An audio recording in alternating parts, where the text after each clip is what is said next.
The Antarctic frontier has always carried with it a weight that feels almost otherworldly. To approach its edges is to step into a domain that mocks human endurance, a place where the world itself seems unfinished. White stretches endlessly, yet it is not empty. It is oppressive, like a silence so vast it bends the mind. Sailors who first approached the continent often described not only its beauty, but its menace. An ocean smothered beneath ice, winds sharp as blades, and a horizon that gave no promise of return. Antarctica was once the last blank space on the map, an imagined realm where myths and terrors could thrive unchecked. In taverns and ports, sailors whispered of waters guarded by monstrous beings, creatures spawned by the abyss beneath the floes. To some, the continent was not land at all, but a wall of ice encasing something older, stranger, waiting to be uncovered.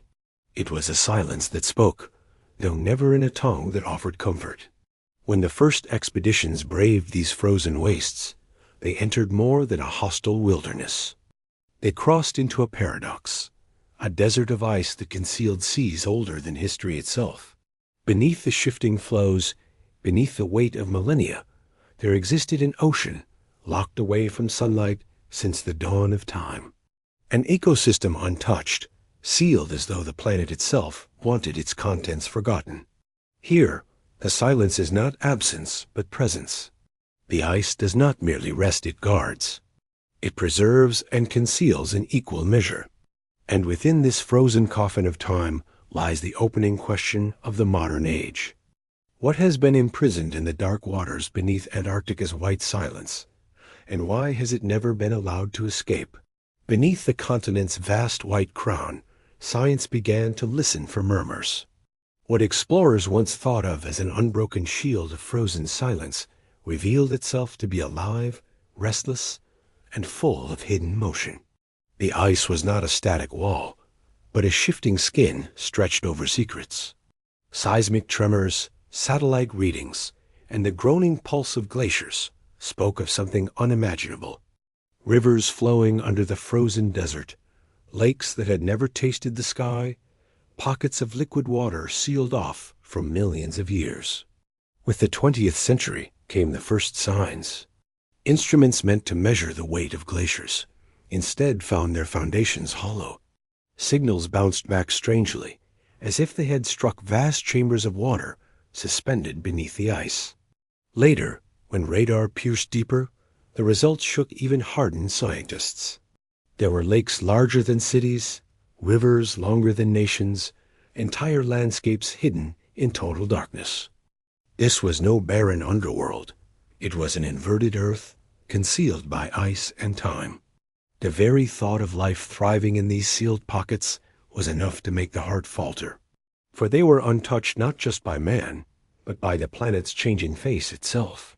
Before the first forests grew, before the first mammals roamed, these lakes had already been locked away. Whatever stirred there had been sealed in isolation longer than human imagination could bear. Drilling began. Ice cores were extracted like needles piercing ancient veins. Each sample was a memory, a frozen diary of Earth's past. Within those crystals of compressed time, scientists found traces of organisms smaller than a grain of dust, dormant but not dead. Some stirred when warmed, as if the ice had been merely a pause in their existence. It was proof that even under crushing pressure, life endures. Proof that silence is never empty. But with every drill that bored into the frozen crust, unease deepened. The act felt less like discovery and more like intrusion. The sterile barriers of millions of years were being punctured, and whatever was sealed within was being summoned into light. Voices in the scientific community warned of contamination, of the risk of awakening something the surface was never meant to touch. Yet the hunger for knowledge, for revelation, drove the drills deeper. Then came the sonar readings, shapes beneath the water that did not match the barren profiles of stone. Shadows that moved as if the abyss itself had exhaled. No eye had seen them, no camera had captured them, yet the data remained. Something stirred in the black, beneath miles of ice. Whether currents, formations, or something alive, no one could say. The records remained cautious, but between the lines lay a truth few wanted to face. The unknown was not empty. It was watching. Whispers spread of Lake Vostok, the largest of these hidden waters, a body sealed under 4 kilometers of ice for at least 15 million years. Its pressure, its chemistry, its complete isolation meant that anything within had evolved in solitude, unseen by the rest of life. Samples taken from above revealed microbes that defied classification, organisms resistant to conditions thought uninhabitable, life that belonged to no known branch, as if carved by an evolution alien to the world above. The dread was not in the discovery of life itself, but in its difference, in the possibility that the ice was not merely a prison but a shield, that the world above had been spared contact for reasons beyond accident. With every press release of triumph, there was a shadow of unease. Some things had slept too long to be disturbed without consequence. And so the cracks in the ice are not only physical, they are symbolic. Each drill site, each seismic probe, each sonar scan widened the fracture between human curiosity and the unknown's right to remain hidden. Scientists framed it as progress, as unveiling the last blind spot of the planet. Yet the darker reading lingers, that mankind is chipping away at a lock carved by nature itself. The mystery of Antarctica is no longer the blank horizon of ice, but the dark water beneath it. Water untouched, unbreathing, yet still alive. And with each intrusion, the abyss beneath grows less patient. The continent has held its silence for millions of years, but silence, once broken, can never be restored. Buried beneath more than 2 miles of Antarctic ice lies a world no sunlight has touched in 15 million years. Lake Vostok, stretching over 250 kilometers in length, larger than some nations, rests in perfect darkness, a hidden ocean beneath the frozen continent. For centuries it slept in silence, sealed from the surface by pressure, cold, and time. What waited there was unknown. What waited there was untouched. When Russian scientists pushed their drills toward this abyss, the world held its breath. It was more than a technical triumph. It was a breach in an ancient wall. As the drill descended, each meter of ice removed was another page torn from a locked book, another barrier undone. For years, the work advanced in increments, slowed by fear of contamination, by the ever-present danger of unleashing something the Earth itself had locked away. Yet the urge to know triumphed over caution. In February of 2012, after decades of effort, human hands pierced the ceiling of Lake Vostok. For the first time since the age of mammals began, the lake was touched by the world above. What they brought back was not triumph, but silence. Official announcements declared the mission a success, yet details were sparse. The samples were sealed, transported, studied, and then the reports faltered. Whispers filtered outward of anomalies in the data. DNA sequences pulled from the lake that matched no known organism on Earth. Entire strands of genetic code that defied cataloging, resistant to classification, belonging to nothing familiar. Some sequences hinted at complex organisms, far beyond what should exist in such isolation. Others were so alien that they seemed to emerge from a different Earth entirely. Publicly, the explanations were cautious. Perhaps contamination from the drill. Perhaps errors in the sequencing. Science always finds excuses when discovery leans into dread. But behind closed doors, rumors spread of something more unsettling. That within the samples were fragments of a biology designed for the dark. Creatures that had evolved unseen, their lineage older than recorded history. Then came the silence. For months nothing emerged. No detailed publications, no follow-up disclosures. Western scientists who requested collaboration found doors closed. Statements became evasive. What had begun as a triumph of exploration became a shadow of secrecy. It was as if something had been seen or sensed that the world was not meant to share. The Russians spoke little. Whispers circulated that the results had been classified. Speculation filled the void. Some insisted that the lake had been contaminated and that the data was worthless. Others claimed the opposite, that what had been found was too dangerous to admit. The fragments of DNA that matched, nothing were they relics of an ancient biology long extinguished elsewhere? Or the trace of something still alive in the black waters, something that stirred when the barrier was broken? Lake Vostok is no ordinary body of water. Its pressure is immense, its chemistry unlike any environment on the surface. Superheated vents may churn in its depths, releasing minerals and gases unknown to our atmosphere. There, in the absence of light, life may have taken another path. Isolation breeds divergence. Divergence breeds strangeness. After millions of years apart, the lake may hold creatures that bear no resemblance to anything that survived above. It is this thought that lingers, that gnaws at the edges of the story. For what if the lake is not a sanctuary, but a vault? Not a forgotten wilderness, but a sealed chamber meant to remain closed? Humanity has always celebrated its trespasses against nature, but in Lake Vostok, the trespass feels heavier, more dangerous. Scientists who studied the anomalies admitted carefully, in interviews, that up to 90% of the DNA found could not be matched to any database. Most dismissed it as contamination. Yet a smaller group hinted otherwise, that the scale of the unknown was too vast to explain away. If even fragments of these sequences were genuine, then life on Earth is older, stranger, and more resilient than anyone had imagined. But here is the fear that lingers unspoken. If life endured in that abyss, it endured by adapting to an alien prison. Creatures born in eternal darkness, molded by pressure, feeding on minerals and energy flows that would kill surface organisms. If such life existed, it would not be like us. It would not be tame, and it would not forgive intrusion. The story of Lake Vostok did not end with revelation. It ended with a hush. The Russians released partial data, then fell quiet. Others attempted their own drilling projects, yet none penetrated as deeply. In the years since, the lake has remained as it always was. Silent, unseen, untouched, but for that single puncture. Some claim the Russians continue to study the samples in secret laboratories. Others whisper of contamination, of microbes from the lake that survived contact and are being held in containment, their behavior studied in silence. The truth is obscured, and perhaps it must be.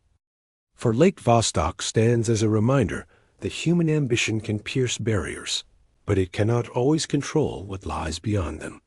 The enigma is not only what was found, but what was hidden. A silence thicker than the ice itself, a silence enforced not just by nature, but by men who decided that the world was not ready to know. What remains is a question unasked aloud. Was Lake Vostok's surface broken to uncover knowledge, or to release it? The drills have stopped. The scientists have gone quiet. The lake returns to its timeless darkness, sealed once more by the ice. Yet the memory of that puncture cannot be undone. Somewhere beneath the Antarctic desert, in a body of water older than civilization, something waits. Perhaps it has waited for millions of years. Perhaps it was never meant to be touched.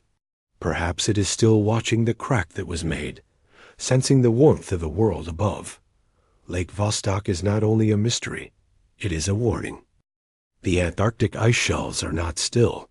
They are immense, drifting fortresses, their frozen faces stretching for hundreds of miles into the Southern Ocean. Beneath them lies a realm no light has touched. Caverns of black water, deep channels, and shifting labyrinths of ice. To human eyes, they appear as blank expanses of white, yet below, they are alive with silence. It was in these hidden spaces that the first anomalies were recorded. Sonar instruments, lowered into the abyss, returned signals that baffled those who read them. Patterns emerged in the data patterns that did not echo the movement of ice, nor the steady currents of the sea. Something else stirred. Shapes rose and fell as though vast bodies shifted through the dark, their contours swallowed by pressure and water. At first, it was dismissed as error. Machines falter in such conditions. Pressure bends signals. Cold disrupts electronics. But the patterns did not vanish. They repeated, metallic echoes that rang against the ice, as though from hollow chambers. Shifting masses that defied explanation. Anomalous heat blooming in places where only deathly cold should reign. Beneath the Ross Ice Shelf, one of the largest frozen expanses on Earth, research vessels logged disturbances so regular that some believed them to be mechanical. The scans seemed to trace forms enormous arcs, curving structures, and movements far too deliberate to be ice collapsing. Instruments recorded them, and then, inexplicably, readings would vanish into static, as though something had passed between the sensors and the abyss. The Filchner-Ronne Shelf brought its own mysteries. Satellite data revealed subtle changes in the ice's underbelly, heat signatures that pulsed and spread, as though warmth was seeping from below. This warmth could not be explained by volcanic activity or shifting tides. It appeared and receded like breath, inhaling and exhaling from unseen depths. Some argued for hydrothermal vents, yet no nearby geological formations supported such claims. And then came the reports no one wished to acknowledge. Crews spoke of sonar returns, so vast they dwarfed even the imagination.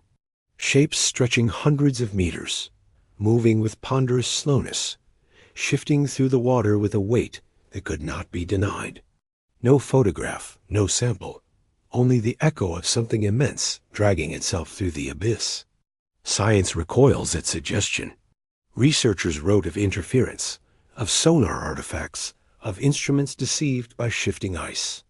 Yet privately, unease lingered. How could interference repeat itself with such consistency? How could artifacts mimic life? And why did the data vanish just as the patterns grew most distinct, as though the abyss itself refused to be seen? In hushed tones, some began to compare the scans to living anatomy.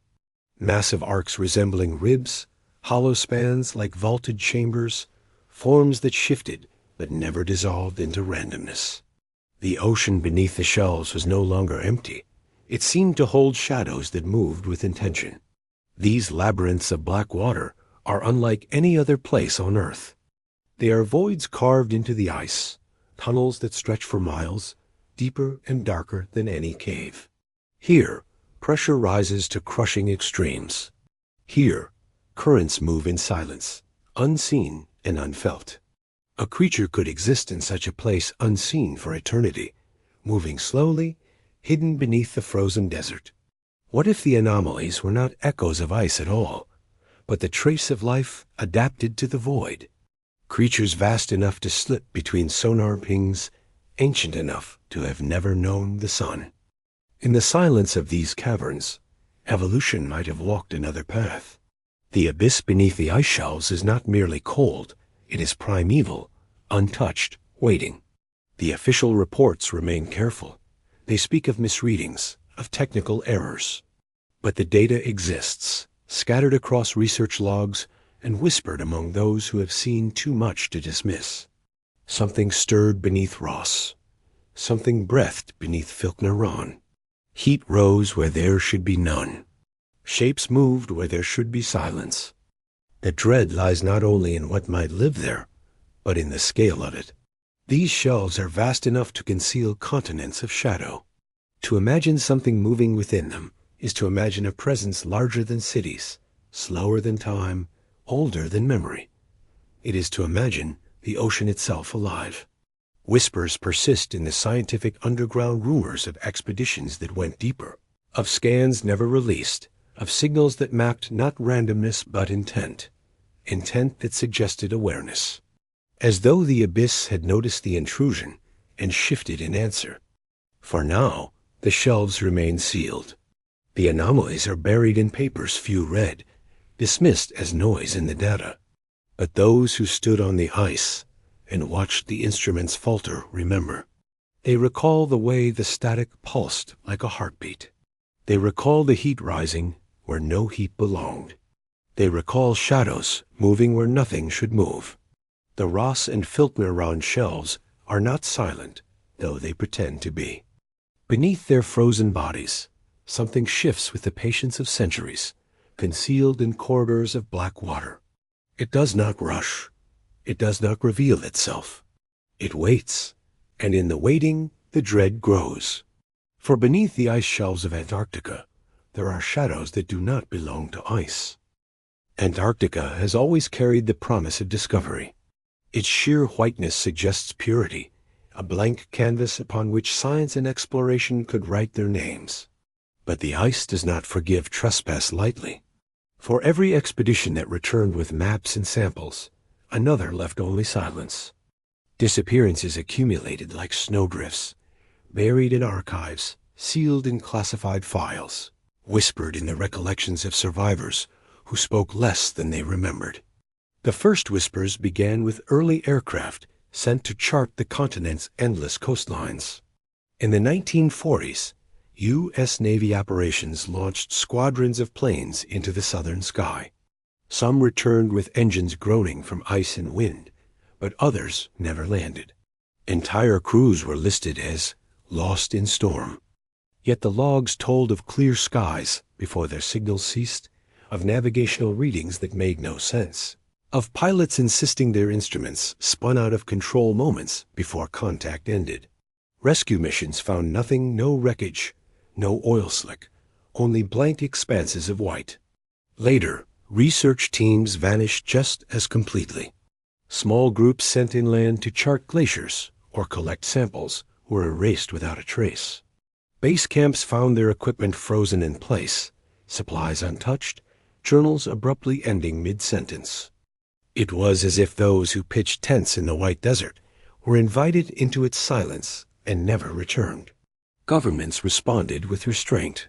Officially, these were accidents: exposure, disorientation, hidden crevasses. Antarctica is a continent that consumes the careless. Yet the weight of classified documents tells another story. Reports sealed for decades, photographs confiscated, testimony redacted until it spoke only in ellipses. What then was deemed too dangerous to release? The Cold War turned the ice into another kind of battlefield. Both the United States and the Soviet Union saw Antarctica not only as territory for science, but as a theater of secrecy. Military expeditions marched under the banner of research. Drilling sites doubled as listening stations. Strange readings in the ice were pursued with urgency, and missions described as meteorological carried instruments that bore the marks of surveillance. It was during these years that the strangest disappearances bled into rumor. A Soviet team in the 1950s reportedly failed to return from the interior. The record states they froze, yet no remains were ever recovered. American aircraft on routine survey flights described lights beneath the ice, geometric information, moments before they too vanished from radio contact. Search operations retrieved nothing but distorted magnetic readings, as though the ice itself swallowed signals whole. Survivors emerged only rarely, and their words were fragmented. One pilot rescued after a crash near the South Pole was said to mutter of horizons that moved and walls of black glass before falling into silence he never broke. A geologist pulled from a failed expedition was found half frozen, his notes burned, his speech disjointed. He spoke only of voices beneath the wind before refusing to speak again. Such fragments seeded paranoia. Whispers of things beneath the ice forces not geological, but alive, or at least deliberate. Patterns of disappearances that lined up too neatly with areas long avoided by seasoned explorers.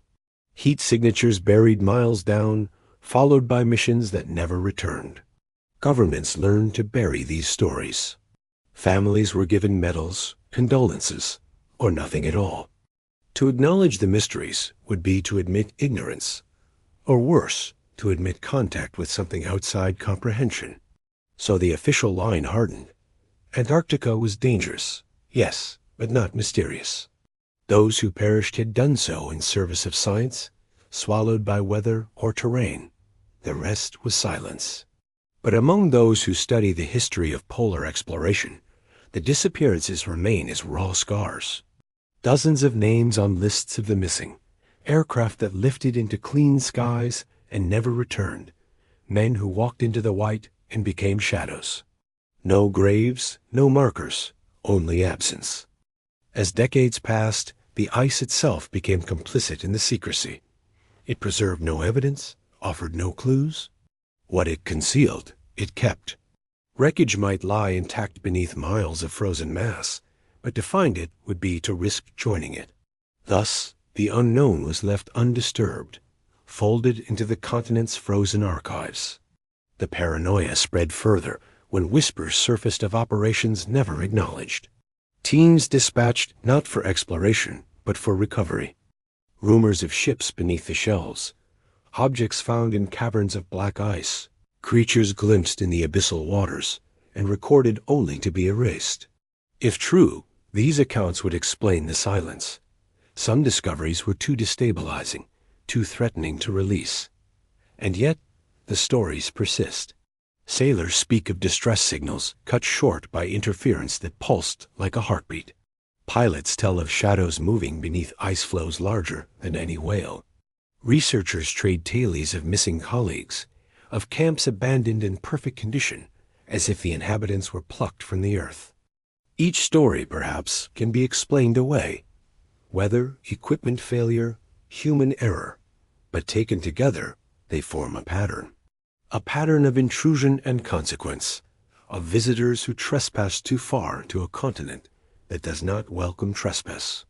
The ice became not only a barrier, but a prison. It locked away the remains of those who sought its secrets, preserving their absence as carefully as it preserves its own hidden waters. And if something else waits beneath, it has not forgiven intrusion. The missing may be more than victims of chance.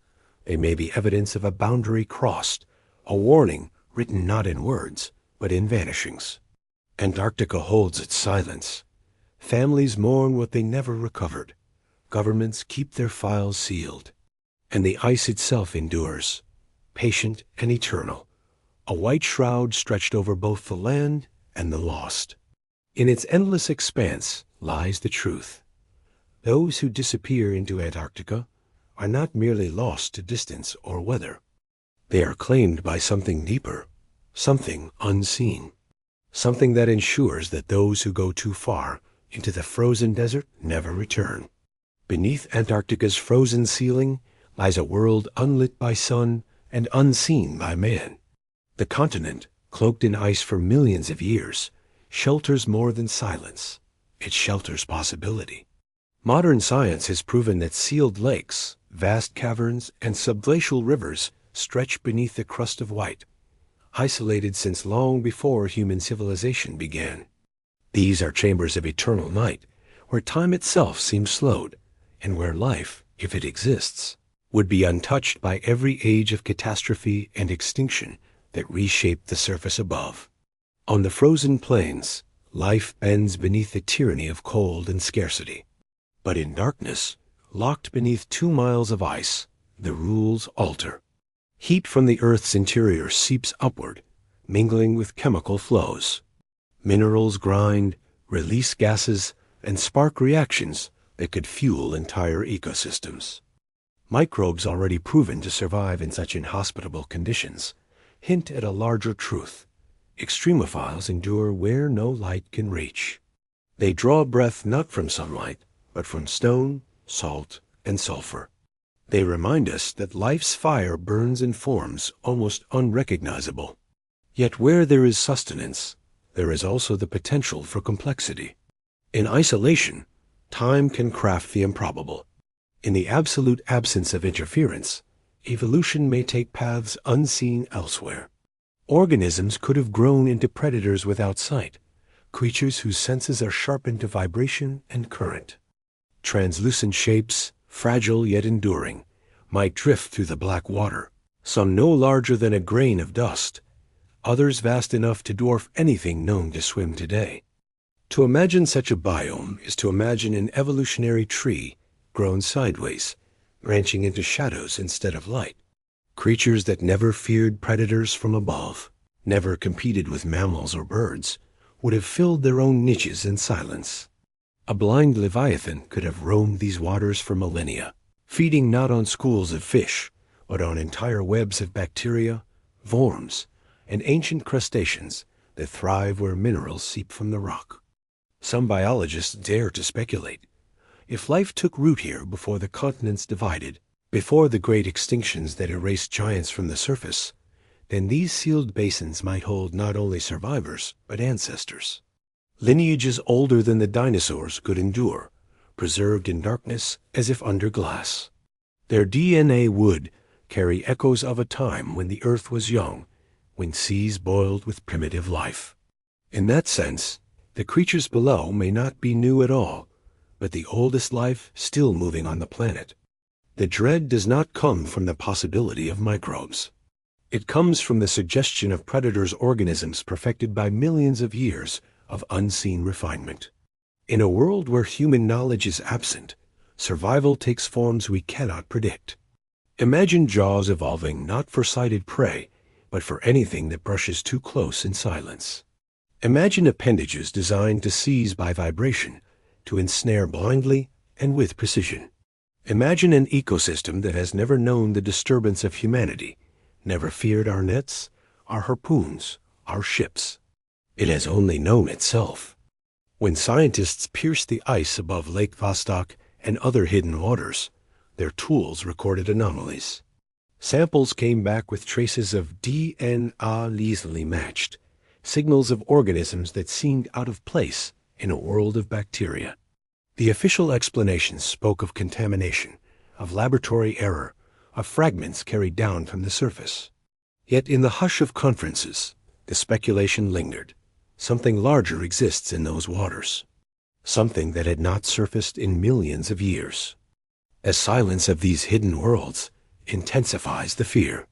We are accustomed to mapping, naming, dissecting the unknown. But here the unknown resists intrusion. Caverns larger than cities remain sealed. Lakes the size of countries have never been fully mapped. Sonar returns shapes that vanish upon repetition, echoes that hint at moving masses, and then fall still. Whether glitches or glimpses, they remind us that not all signals are meant to be understood. To enter such an ecosystem would be to trespass upon a cathedral of time. Any intrusion risks not only discovery, but disruption. Microbes preserved since the Pleistocene could be undone by the touch of a drill. Predators evolved in silence might respond to intrusion not with curiosity, but with hunger. For in these depths there is no recognition of mankind, no instinct that warns against us. Humanity would arrive not as conqueror, but as prey, blundering into a world already balanced and self-contained. Speculative though it is, the dread lingers precisely because it cannot be dismissed. Life finds a way into the most hostile crevices of Earth, on volcanic vents at the ocean's bottom, in radioactive pools, in the dry valleys of Antarctica itself. Why then not deeper, older, stranger? If extremophiles thrive in sulfur and heat, why not predators in shadow? In the frozen heart of Antarctica lies a biome of darkness. Its rivers flow unseen, its caverns echo only to themselves. Whatever lives there has lived without witness, shaped only by pressure, chemistry, and time. For millions of years, predators and prey may have moved through the dark in silence, never interrupted. The question is not whether life exists there, but whether humanity is prepared for what it might mean. To discover such beings would be to confront our own fragility, to realize that the surface world we claim as dominant is but a fraction of Earth's story. For beneath the ice lies not emptiness, but inheritance, an inheritance we were never meant to touch. And so the dread grows. For in those depths, evolution has written its own scriptures. Predators may already rule the waters, unseen monarchs of a kingdom where light has no dominion. They have no memory of us, no fear of our machines, no need for our recognition. They endure, patient and silent, guardians of an ancient biome in darkness. The story of Antarctica is not told only in ice and silence. It is also written in ink on paper stamped classified, locked in vaults, and buried beneath decades of secrecy. What emerges from scattered leaks and whispered testimonies is a darker narrative, one in which the great powers of the Cold War brushed against something they could neither understand nor control. Submarines prowling the Southern Ocean reported anomalies, sonar echoes that did not correspond to icebergs, whales, or geological formations. Metallic signatures rose from beneath the shelves, too structured to be natural. Crews spoke in coded language. Reports were sent upward through channels, and then silence. Files were marked with redacted passages, leaving behind fragments like ghosts of truth. Unexplained mass, abrupt contact lost, restricted sector. Military flights fared no better. In the 1950s and 60s, U.S. aircraft charted vast swaths of Antarctica. Some flights returned with footage that was quietly confiscated. Others vanished from logs entirely, as if they had never taken place. Areas were mapped once and then sealed, classified as no-fly zones, their coordinates omitted from public records.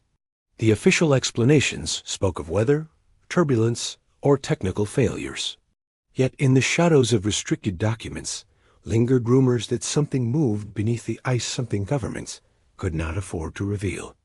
The Soviet Union, too, left behind strange footprints in history. During the height of the Cold War, their scientific outposts and expeditions pushed into the interior. Radio chatter intercepted by Western monitors told of unexpected readings, geophysical anomalies, and urgent directives. In one instance, a Soviet submarine patrolling near the ice reported a sudden, massive displacement in the water, like a leviathan rising, unseen, just beyond reach. The transmission ended abruptly. The vessel returned to port, but the official account of what had transpired was sealed in Moscow's archives. From both east and west, the same patterns repeat: exploration, detection, then silence. The men who served in those missions spoke little, their words careful, their recollections fractured. Some hinted at strange lights beneath the ice, others at sonar signatures that suggested size and density impossible to reconcile. One officer, long retired, described it as chasing a shadow that could swallow a fleet. Then he said nothing more. These silences were not accidents. They were cultivated. Governments on both sides understood the weight of secrecy. In an era when nuclear war loomed, when satellites watched every move, Antarctica became another front of theater, not of armies, but of information. The anomalies beneath the ice were catalogued, hidden, and wrapped in layers of denial. To acknowledge them openly would risk panic, suspicion, or worse, the possibility that humanity was not the sole architect of its dominion. The files that did surface, through leaks, through archives reluctantly declassified, were fractured mosaics. Pages blacked out, passages erased, coordinates missing. Yet even in their incompleteness, they revealed the outline of a truth too large to remain buried. Reports of sonar contact far beneath the shelves, disturbances that traveled against the known currents, thermal anomalies rising through layers of ice that should have been inert. These were not natural phenomena easily dismissed. They suggested movement, intent, presence. The United States dispatched covert missions under the guise of scientific research. Operation names appeared briefly in logs before disappearing into silence. Equipment designed for under-ice exploration vanished from records. The Soviets, too, cloaked their expeditions as geological surveys, though the military presence was unmistakable. Neither side claimed open confrontation in Antarctica, yet both maneuvered as if guarding something, not from each other, but from what lay beneath. In whispered corridors, the forbidden creatures of Antarctica became more than rumor. They became geopolitical secrets, treated with the same urgency as missiles and warheads. If life existed beneath the ice life complex, immense and unknown, then it was not merely a scientific discovery. It was a matter of power, of control, of who could claim first contact with a world unseen. And so the truth was hidden, not out of ignorance, but by design. For decades, scientists working near restricted regions reported being shadowed by military presence. Research stations suddenly lost access to areas they had studied for years. Maps were altered. Data was confiscated. The narrative of Antarctica, as a place of pure science, was carefully maintained, while beneath that narrative lay a darker strata of classified encounters. In fragments and leaks, the picture forms. Submarines that detected massive moving objects under the shelves. Aircraft that mapped warm anomalies deep beneath the ice. Radio transmissions that spoke of creatures, of shapes, of echoes too vast to be ignored. Each piece alone could be explained away. Together, they whisper of something governments decided the public was never meant to know. And so the files remain locked, the testimonies muted, the anomalies unexplained. But secrecy itself tells its own story. Silence is not absence. It is protection of truths, too destabilizing to surface. Antarctica is not only a desert of ice.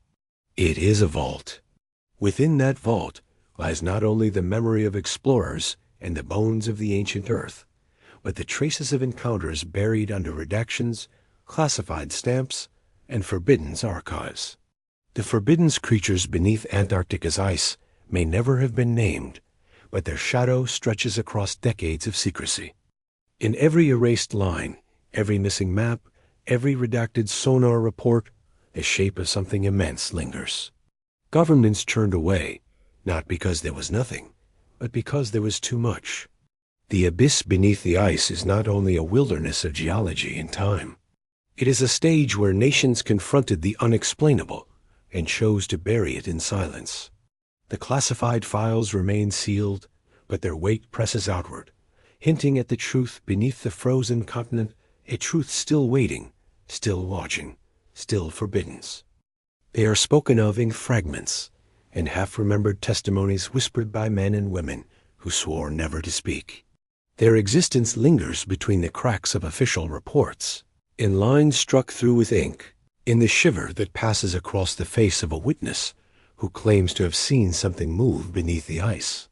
They are the uninvited tenants of Antarctica, beings that defy taxonomy, that seem carved not by evolution as we know it, but by some older, stranger hand. The first hints came as shadows, elongated forms sliding beneath the frozen shelves, caught in fleeting sonar signatures. They were too fast to be drifting ice, too deliberate in their arcs to be turbulence. Crews studying seismic echoes noted disturbances that rippled through the water in rhythmic pulses, as though something vast was swimming beneath. But official reports called them anomalies, glitches, false returns. The word life was never used, not in writing. Yet behind closed doors, researchers spoke of carcasses found in ancient ice. Frozen bodies, preserved like insects trapped in amber.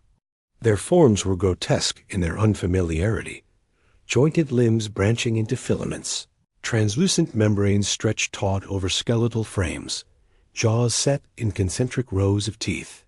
These specimens did not match any lineage catalogued by science. No fossils, no evolutionary markers explained them. They were things without ancestors, creatures orphaned from history. Some accounts tell of organisms that resisted every attempt at containment. Samples retrieved from drill cores remained active despite radiation baths, extreme pressure chambers, and chemical sterilization. Microscopic yet resilient, they pulsed with an energy that seemed impossible to extinguish. A single cell divided endlessly, immune to death as if time itself could not erode it. To some, they were marvels life at its most unyielding. To others, they were warnings that nature had secrets humanity was never meant to probe. The whispers grew darker with stories of larger encounters.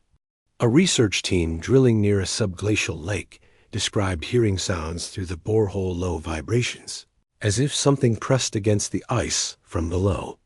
One man, later discharged and sworn to silence, claimed they lowered a camera into the water. The descriptions that survived share a chilling consistency. Elongated bodies, pale as the surrounding ice. Eyes reduced or absent, replaced by sensing organs that shimmered in infrared scans. Mouths formed not in singular jaws, but in spirals of teeth, designed to grind, to consume, to endure. Some witnesses spoke of fins serrated like blades, others of appendages that stretched into near-invisible tendrils, trailing for meters in the water. All agreed on one detail: they moved with intent, not drifting, not passive. A presence. In the annals of Antarctic expeditions, there are references to carcasses thawed from glaciers. One report, fragmentary and redacted, speaks of a specimen recovered during the 1970s. Its tissue resisted decay, its proteins unlike any cataloged in molecular databases. Under microscopes, its cells revealed adaptations for pressures found kilometers beneath the sea. But the strangest discovery was its resistance to radiation. Bombarded with lethal doses, the cells endured, reorganizing themselves as if reshaped by the very forces meant to destroy them. Such resilience led to speculation that these creatures did not simply evolve in isolation, but adapted to catastrophes the Earth had long forgotten: asteroid impacts, solar flares, extinction events. They were not merely survivors. They were inheritances from a deeper Earth, from a time when survival required unthinkable resilience. It was here that awe turned to fear. For if such beings persisted unseen for millions of years, evolving in ecosystems untouched by sunlight, what else waited in that abyss? What predators, unseen by history, honed themselves in the dark? Eyewitnesses described feelings not of curiosity, but of dread. One American researcher, interviewed off record, said it plainly: "The ice is alive. You feel watched." He refused to elaborate further, but colleagues confirmed he never returned to Antarctica. Another spoke of hearing sounds echoing through the ice shelf, not mechanical, not geophysical, something organic, rhythmic, almost like breath. The fragments coalesce into a portrait of beings that should not exist. They are not aligned with Earth's evolutionary tree, not descendants of known ancestors. Instead, they suggest a separate lineage, a hidden kingdom sealed beneath ice since the world was young. To accept their existence is to accept that humanity is not master of this planet, but merely a late arrival. And so governments sealed the files, redacted the evidence, and silenced the witnesses. Not because the claims were baseless, but because they were too disruptive. To acknowledge these creatures was to admit that the boundaries of Earth's biosphere were unknown, that nature still harbored dominions beyond comprehension. In every preserved carcass, in every sonar anomaly, in every whispered testimony, the same truth lingers. Antarctica holds life alien to human eyes, creatures whose existence bends the definition of reality. They are the shadowed inhabitants of an ancient world, never meant to surface. They are the creatures that should not exist, and they remain there still, moving beneath the frozen shells, preserved in glaciers, pulsing in darkness, waiting. Beneath the southernmost continent lies not emptiness, but an abyss that waits. It is not still water sealed beneath ice. It is a presence, older than the continents, older than the seas as we know them. Antarctica's underworld is not silent. It watches. Every pulse of sonar, every drill that pierces the frozen crust, every tremor in the glacial walls is met by the quiet awareness of something that has never needed to rise. The ocean beneath the ice is not a void. It is an empire, a dominion of darkness that stretches far beyond human maps. Subglacial rivers coil like veins. Caverns the size of cities hang hollow beneath frozen roofs. Pressure there is crushing, the cold eternal, and yet life has carved its own order, its own patience. To us, these are extremes. To the abyss, they are home. What humans call anomalies are nothing but brief glances into this other world. Shadows shifting where no currents move, echoes repeating where no walls stand. metallic pulses threading through the sonar like coded signals. These are not accidents of physics, but signs of an abyss that recognizes intrusion. An ancient order that feels the press of alien instruments against its frozen gates. And when fragments surface carcasses thawed, cells unyielding, movements captured faintly in static, they do not reveal the abyss. They reveal only its refusal to be revealed. It is not ignorance that blinds us. It is a force that has endured without us, that has no need to be known, no desire to be named. The true terror lies not in what has been glimpsed, but in what waits unseen. For if these creatures, these specters of evolution, are the scattered emissaries of the deep, then what shapes brood farther below? What architectures of life sprawl in caverns we will never reach? The abyss does not need to reveal itself. It is enough to remind us of our smallness, our transience, our illusion of mastery over a world that never belonged to us. As long as Antarctica remains sealed, their dominion endures. The ice is not merely a prison. It is a covenant, a barrier that holds two worlds apart. For millions of years, it has stood unbroken, and the creatures of the deep have ruled unchallenged in their silence. But the ice is thinning. Each year, rivers of meltwater carve deeper into the shells. Each decade, glaciers retreat farther, breaking, collapsing, exposing what was never meant to surface. If the abyss rises, it will not come with fury. It will come as it always has, patient, methodical, inevitable. Not an invasion, but an emergence.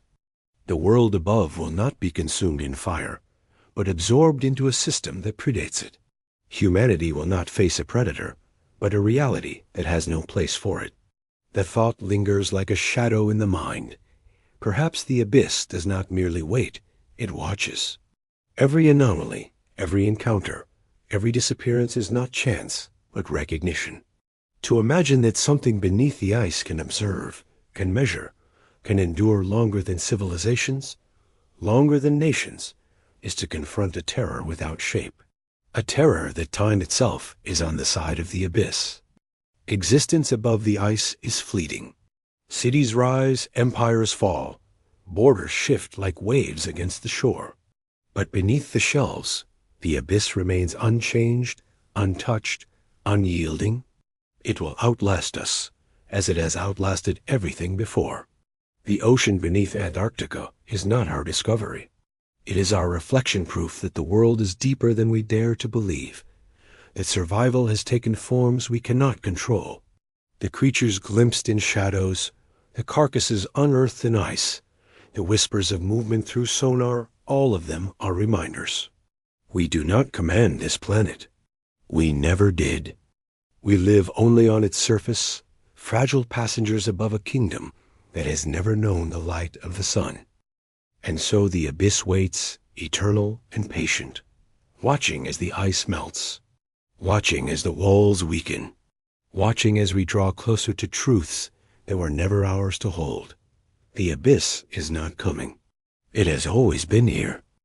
Antarctica does not speak, yet its silence is louder than any voice. It is a silence that swallows centuries, a silence that binds the past to the present, a silence that will outlast humanity itself. Across its endless white expanse, the winds howl like ghosts, yet beneath that surface, all is still. It is a continent not merely of ice, but of memory. A graveyard of secrets, a cradle of beginnings that should never have been disturbed. The explorers who first set foot here thought they had reached emptiness. But emptiness is a human illusion. The ice is not empty. It is a lock, a shield, a seal pressed down by time itself. Beneath it lie waters older than language, caverns larger than cities, and lives untouched by sun or sky. For millions of years, they endured in darkness. Their survival was not meant for us to witness. Yet we have pressed, drilled, broken into their sanctuary, and still the continent refuses to yield its truths. What has been glimpsed is only fragments, anomalies in data, shadows beneath sonar, carcasses that should not exist. But fragments are enough. They remind us that there are things not meant to be named, that knowledge itself has limits. Humanity, in its hunger for answers, forgets that some answers do not want to be found. The silence of Antarctica is deliberate. It conceals, it guards, it refuses. Governments lock files away. Survivors of expeditions speak in fragments. Scientists leave their findings unfinished. The deeper the search, the heavier the silence becomes, not from absence, but from presence. Something vast, something that does not belong to us, waits beneath the ice. To call it forbiddance is not superstition. It is recognition. Recognition that there are truths too immense for us to bear, ecosystems that remind us of our fragility, beings that whisper of a world older than our species. Antarctica is not hostile, yet it is not passive. It is indifferent, eternal. The abyss beneath does not care for our questions, our instruments, our hunger to know. It only endures, as it always has, watching from its black waters while we struggle against the illusion of control. And in that indifference lies the most haunting truth. It will outlast us. Nations will rise and fall, borders will shift, civilizations will crumble into dust, and still the ice will hold its silence. Still the abyss will brood in darkness, untouched, unmoved, remembering what we cannot. The continent is a mirror. Above, we see whiteness without end, a desert of frost and wind. Below, we confront the unknown, the abyss that waits. Between them lies only the silence vast, deliberate, eternal. It is a silence that binds the dead who vanished into its cold, the secrets governments chose to bury, and the living creatures that may still stir beneath the shelves of black ice. This silence is not emptiness. It is weight. It is finality. It is the warning of a planet that keeps its own counsel, that does not need our presence to endure. Antarctica reminds us of what humanity tries most to forget, that we are temporary, we are fragile. We are not sovereign on this earth. And so the documentary closes not with revelation, but with meditation. The abyss beneath Antarctica does not need to rise. It does not need to break its walls of ice. Its power lies in waiting, in reminding, in the silence that refuses to fade. What we fear most is not what we know, it is what we can never know, what remains hidden, what belongs forever to the deep. The silence is not empty, it is eternal, and in its eternity lies the final truth. The abyss does not forget. What it holds will never belong to us. What it keeps will remain sealed in darkness. Antarctica guards its dead, its secrets, its creatures, and in its silence, it whispers the only lesson we are allowed to hear. Not all mysteries are meant to surface.